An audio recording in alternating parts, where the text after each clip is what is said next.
ọ̀pọ̀ àwọn ará ìpínlẹ̀ Ọ̀ṣun ni wọ́n máa ń kan sáárá sí gómìnà ìpínlẹ̀ Ọ̀ṣun, gómìnà Nurudeen Adémọ́lá Adeleke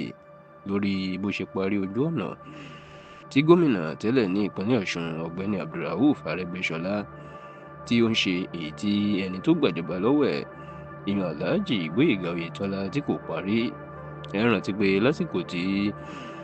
Arẹ́gbẹ́ṣọlá tó gbàjọba inú ń ṣe ojú ọ̀nà kan tó pè ní ọ̀nà bàbá ọ̀nà. Ojú ọ̀nà ọ̀hún ló sì lọ láti agbègbè stadium sí testing ground lọ sí Iléṣà garage, ìyẹn àwọn ọ̀nà tó ń pè ní Òṣogbo ring road ní olú-ìlú ìpínlẹ̀ Ọ̀ṣun. Ṣùgbọ́n tó jẹ́ pé lẹ́yìn tí Arẹ́gbẹ́ṣọlá tó lo ọdún mẹ́jọ nípò kò lè parí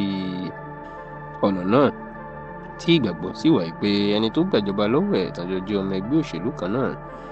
ìyẹn Alhaji Gbóyèga Oyètọ́lá yóò parí ojú ọ̀nà ọ̀hún. Ṣùgbọ́n títí tí Oyètọ́lá náà tó fi lo ọdún mẹ́rin kò parí ojú ọ̀nà tí wọ́n ń pè ní ọ̀nà bàbá ọ̀nà. Ṣùgbọ́n nígbà tí gómìnà Adémọ́lá Adeleke tí kìí ṣe ọmọ ẹgbẹ́ òṣèlú All Progressives Congress APC tí Oyètọ́lá àti Arẹ́gbẹ́ṣọlá jẹ́, inú máa parí ọ̀nà yìí. Tẹlifíṣàn Yorùbá Tòótọ́ gbọ́ pé ọjọ́rùú tí ṣe ọjọ́ Wednesday ọjọ́ 4 oṣù kejìlá tá a wà yìí, the 4th of December 2024, ó ní gómìnà Adémọ́lá Adeleke ló mú láti ṣe ojú ọ̀nà yìí. Ìyẹn pé ó ti parí ojú ọ̀nà náà, kódà akẹgbẹ́ ẹ̀ láti ìpínlẹ̀ Ọ̀yọ́ ìyẹn gómìnà Ṣèyí Mákindé òun ni ó pè láti wá ṣe ojú ọ̀nà náà,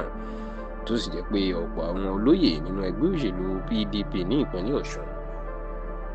àti ìpínlẹ̀ Ọ̀yọ́ òun ni wọ́n wá síbi ayẹyẹ ìṣe ojú ọ̀nà náà. Èyí ló sì jẹ́ kí ọ̀pọ̀ àwọn èèyàn kan máa sọ wípé ìgbésẹ̀ tí Adémọ́lá Adeleke gbé pé ìgbésẹ̀ tó dáa ni, tí kò pa iṣẹ́ tí ẹni tí ó ti ṣe ìjọba síwájú ẹ̀ tó ti ṣe tí ò pátì. Pẹ̀lú bí wọn kò ṣe jẹ́ ọmọ ẹgbẹ́ òṣèlú kan náà, wọ́n jẹ́ kó dé mọ̀ pé ọ̀pọ̀ àwọn olóṣèlú ló jẹ́ pé iṣẹ́ tí aṣíwájú wọn bá ṣe kalẹ̀ níṣe ni wọ́n máa ń pátì tí wọn ò ní lè ṣe, pàápàá tí wọn bá jọ jẹ́ ọmọ ẹgbẹ́ òṣèlú kan náà. Ṣùgbọ́n tí Adeleke tí kò fi eléyìí ṣe, tó sì jẹ́ pé ó wò pé owó ìpínlẹ̀ Ọ̀ṣun ìlà Arẹ́gbẹ́ṣọlá ló fi ń ṣe iṣẹ́ náà tí kì í ṣe owó àpá rẹ̀, àti pé owó ìpínlẹ̀ Ọ̀ṣun lòun náà fẹ́ náà, èyí tó jẹ́ kí ó parí iṣẹ́ tí Arẹ́gbẹ́ṣọlá tó ṣe tì, tó sì jẹ́ pé káàkiri ìpínlẹ̀ Ọ̀ṣun iná ti ń kan sáárá sí bàbá náà. Ní báyìí, gómìnà Nurudeen Adémọ́lá Adeleke tí ọ̀pọ̀ èèyàn mọ̀ sí the dancing governor, ìyẹn gómìnà oníjó, ó ti parí ọ̀nà bàbá ọ̀nà tí Arẹ́gbẹ́ṣọlá tó ń pariwo ẹ̀ tó fẹ́ ṣe ní ìpínlẹ̀ Ọ̀ṣun. Inú àwọn ojú ọ̀nà tó lọ láti stadium testing ground Iléṣà garage sí Òṣogbo ring road, tó sì jẹ́ pé àwọn èèyàn máa ń kan sáárá sí bàbá náà dásìkò yìí.